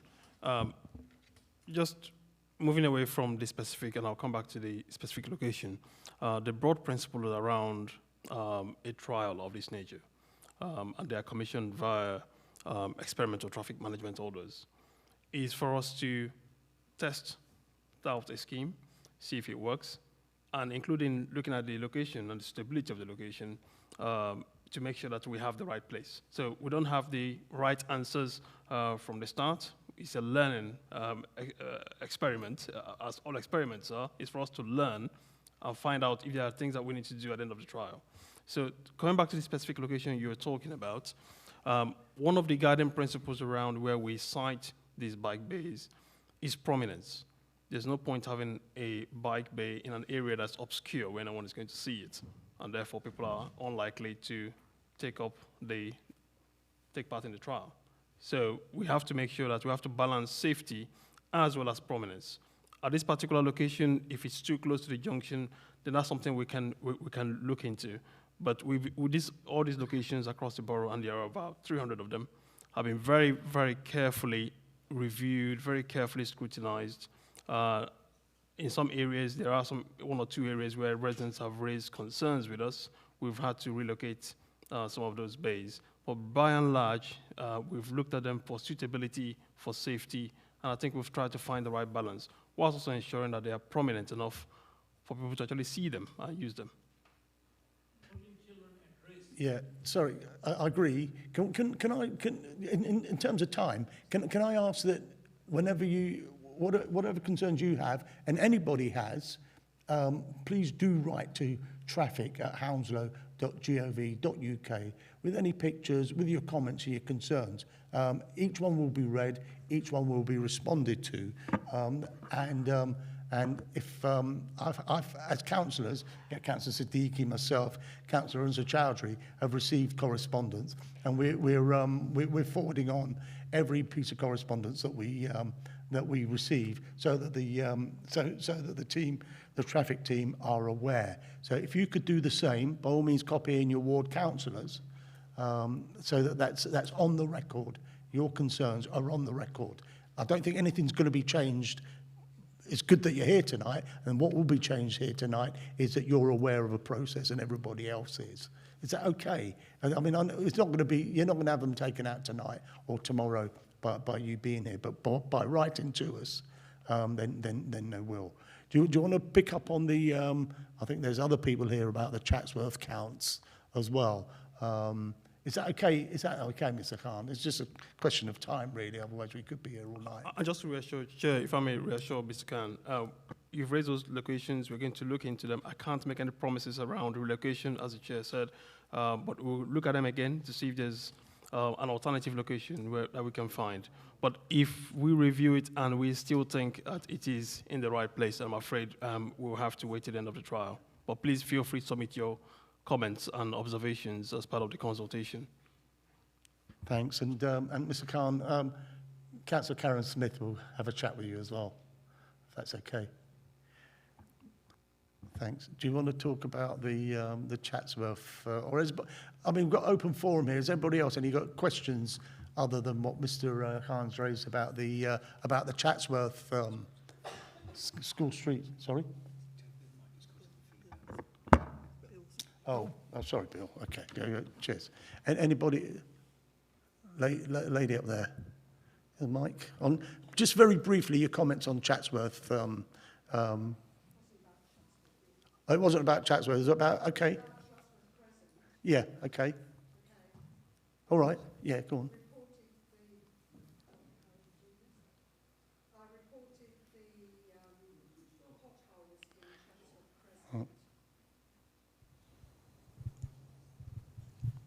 And on the 31st of May, I was told it was a closed incident because you checked them out and decided which ones you're going to do as soon as practicable.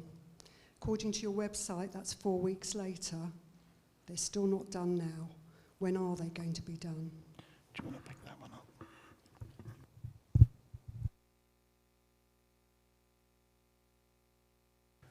Sorry, it was actually down there the other. Sorry. Sorry, yeah, it's about Chatsworth Crescent in Hounslow South Ward, and we were down there last week with Councillor Smith. Yeah, we talked about this. Yeah, I also report the potholes regularly. To be fixed, they have to be a certain sort of size and depth, and so some get fixed each time they're reported. Unfortunately, there's no plans to resurface the road at the moment, but yeah, there are a lot, and I do try to report them regularly and try and keep on top of it. I know it's an issue there. Yeah, I'd just like to know when the potholes are actually going to be filled up, and I don't think it's right that you close an incident before it's been completed. We just say on the 31st of May, I've closed this incident because, yes, we're going to repair the potholes, but they're not repaired, so it shouldn't be closed. I don't know exactly how the things are responded to. I will take Satbir Gill down and show him the condition of the street and see if we can sort of move forward in some way there. And Councillor Smith will give you a shout as well. Maybe if you can, do you know the lady? I don't know. Okay, if you can take the lady's details, and are you happy for Councillor Smith to talk to you about this? Okay, if you take the lady's details and pass them on to Councillor Smith, you pick up on it. We've done that a number of times, taken people from Hounslow highways down. Satbir Gill is quite amenable. Well, if I may, as you will probably know, I've been passing this query on. I've had I won't read it out. I've got a very long response which will go in the minutes. It doesn't give a definitive answer. I attempted to get a definitive answer to the question you've just asked, and I'm afraid I don't have it yet, but we're still chasing it. You got the councillor on your side as well. And any more questions? And just let's whilst it's still a bit live, can we just pick up on the Chatsworth on the Chatsworth School Street scheme, please, Jefferson? Anybody else going to get comments on that? I thought some people were going to turn up because of that, and that's why we got Jefferson down. Brian, is that Brian? Roger, sorry, I always get your name mixed up. Hang on, Mike, wait for the mic, and then we can pick up on you. Yeah, there is also a cycle bay in Chatsworth Crescent as well, which is right on the corner, right by the dip. Thank you. Thank you very much. Right, do you want to pick up on the School Street scheme, and then we'll go to Christine? Thank you, Jefferson. Thank you, Chair. The School Street scheme, the report is now coming to me tomorrow for a review, and I expect that to be approved for publication later this month. I know there were some objections, and we have resolved, I think, all of the objections, if I'm not mistaken. For Heath Road, there were some concerns around the shopping parade behind some shops. That parade has now been taken out of the scheme, so that's been excluded, which was one of the concerns. The second concern was around displacement of traffic to nearby roads. That we will have to monitor for at least a year post completion of the scheme to see if that materializes. At the moment, we're content to proceed.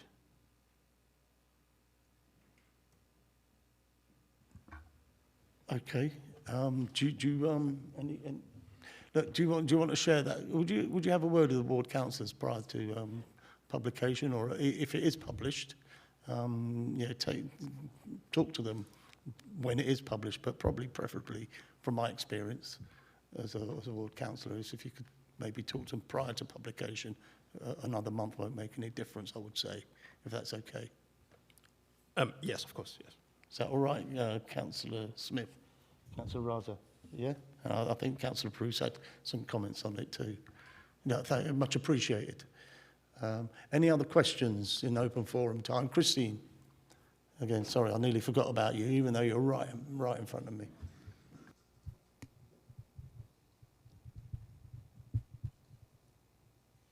It's been mentioned several times that you will publish the answers that have been given tonight.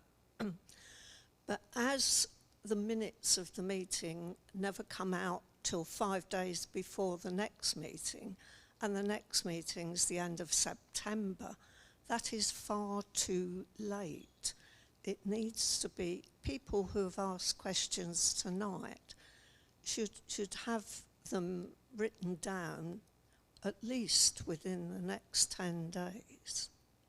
It's more a point than a question. Fair enough. Look, fair enough. I mean, yeah, go on then, Bill. Mr. O'Brien, Mr. Khan and Mr. Smith have all had the responses that I've read out this evening already. I've emailed them to them. But yes, they have, but the rest of us haven't. Look, I agree. We'll be looking at, as I said, we'll be having a review of this. Yeah, in order to set this meeting up today, Councillor Smith, Nabila Mulabokos, and myself and Bill Lee, we've met weekly in preparation of this. So we intend to meet much more regularly, weekly in advance of next meetings, and also in a week or so to meet to review this meeting and pick up on any snags so that we can share information, and where we can, the minutes, draft minutes, if you like, and answers to questions will appear on this page, on the page for this meeting in the next fortnight or 3 weeks. That's not difficult to do, is it, Bill? I can at least get the open forum part out, yeah. Exactly. Okay then. Yeah, open forum definitely. We did have discussion amongst other chairs and vice chairs of forums recently to look at how we can better share information. This isn't just for you, Christy. It's for everybody. In fact, it's for councillors as well and officers, because sometimes it is can be a bit. You forget about it, especially well, I do anyway, as getting older. All right. Did you have a question that I asked in advance, which I had a rather strange answer to? I think I ought to ask again. This is a newly formed forum, so I don't understand why the terms of reference, as outlined in Borough Council's agreement, they appear in the Constitution of May 2023, why they have not been agreed by you as a forum representatives, or put them in the, well, why they've not been put on the agenda so that everybody is aware of them. Now, the strange answer I got to this is that it's always been the case that this never happens, which is ridiculous because, as you know, Chair, I have attended IBAF for more years than I care to remember. And every time you start with a new committee of councillors, you put on the agenda area forum, terms of reference to confirm the document as agreed by Borough Council. In actual fact, before that, you even confirm who the chair of the committee is going to be so that we all know. And you also have in the past always done appointments for the forthcoming municipal year. So I would suggest that common sense tells everyone that A, you should, and good practice, that A, you as a committee should assure us you know what the terms of reference are by agreeing them, and we should know what they are because they should have been printed in the agenda. My apologies. We'll fix it. We will include terms of reference on every agenda. We will. It's no big deal to do that, and we will include that on our pages. We don't always. I know we don't always get things right, or sometimes we go backwards. I know that. Bill Lee's no Kay Duffy, but then again, Kay Duffy is no Bill Lee. And we'll get that. We'll get this working as best we can to everyone's satisfaction, and without losing the essence of the area forums and giving people an opportunity to take part. We've got a fair number of people here tonight, and that's lovely. We had more people last time, but it was a bigger area that time. We're just 3 wards now. But, we will try to make it interesting, and we will try to make it informative, but also participative as we can. We've had a variety tonight. I know it's riparian. I know we talked about the River Crane, and not all the rivers are in the area, but we do. We are part of the Borough of Hounslow. All our rivers. I've enjoyed my time up at Cranford with the Cranford Action Group and what they have been doing down the river there. So and even down through the river through Hamworth. So I'm proud of what we've got and what we support here. But we will do that, and I do apologise, but I can't do it. I can't change anything now, but we'll change it for the next time round, and I'm sure you will hold us up to that. Christine, thank you. Well, as you can imagine, I was rather surprised to be told it's never happened before. And I would suggest that it would be good if the agendas did actually follow what the terms of reference are. Yes. Especially as they've been watered down from the last lot. Yeah, all right. Thank you. Anyone else got any questions before I close the meeting? Maggie Thornburn, go on then. Be nice to us.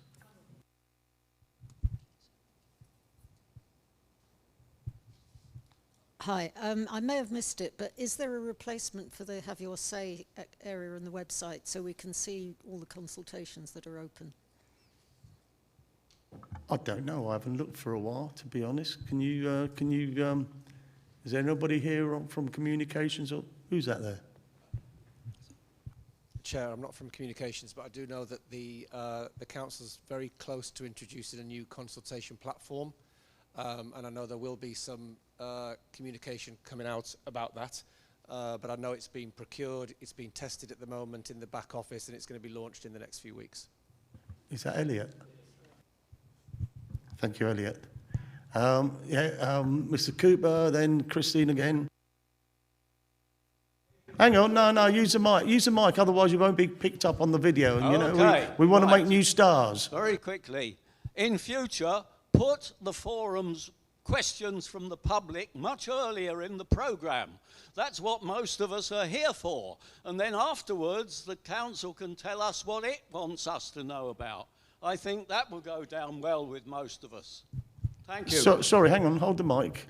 Are you saying you want to help influence the agenda on these forums? I would like the open forum to come after your terms of reference or your apologies, so that those things are dealt with first. Okay, all right. Okay, we'll do that. We'll do it after. We'll do that after the police, because then we won't take up the old Bill's time, and you can ask the police questions, and then they can clear off, just in case anybody says a rude word in the open forum. Yeah. Okay, don't want to be arresting half the audience. Okay, yeah, thanks. Christine. Sorry, is that it? Thank you for chairing a quite difficult meeting tonight. Yeah, no, it's never difficult. It's never difficult. It's great fun. Yeah, pass it. Next but one. Christine, still? Yeah, go on. I've forgotten what I was going to say now. That can only be a good thing. But I would say that I do second that, and yes, we do want to have some input into the agendas. It's been quite clear this evening that there have been far more questions about Hounslow highways issues and weeds and things like that, rather than the things that have been on the agenda. Well, yes and no. I mean, but as also these meetings are also to inform and remind people of what else goes on around here. And we know, look, we would welcome if anybody here in the audience, your friends, anybody, if they have anything that they wish to go on the agenda, anything that won't be covered in open forum, please make your suggestions. I'm not guaranteeing that everything will come up.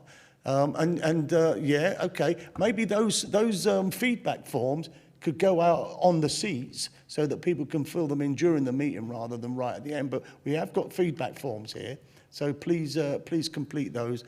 Each one will be read and recorded. But at any time, you don't have to put it on a feedback form. Contact me, contact Councillor Smith. Any of your ward councillors can pass things on. Contact william.lee@hounslow.gov.uk.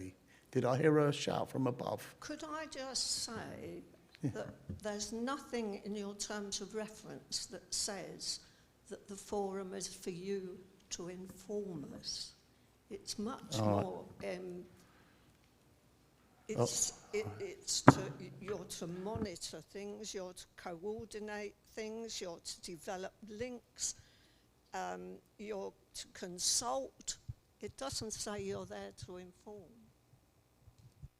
Maybe we should add that. Right, is that it? Anything else? Have you got any other business, councillors? Anything you want to raise? Yes. Is that it? Have we gone through them? Yeah, no, open forum, we've done that. Any other business? Nobody's informed me that. The next meeting's Monday, the 25th of September. Look, we're taking this on the road. I mean, we were here for the last IBAF meeting, but this is the new area forum, but this is the best location we could find. We want to take it down to the Woodlands. We might want to take it down to Worton Estate Hall. Isleworth Public Hall, St John's. We're kind of limited with areas, but we want to spread it around the area. So, yeah, please don't be shy. Drop us lines, and we'll follow things up as well. Thank you very much for coming. Thank you for council officers who have helped out tonight. Thank you, councillors. Particularly thank you to the residents, West Thames College, for hosting. And off you go. Don't make too much noise on your way out. You know, this is a residential area. Okay. Yeah, cheers.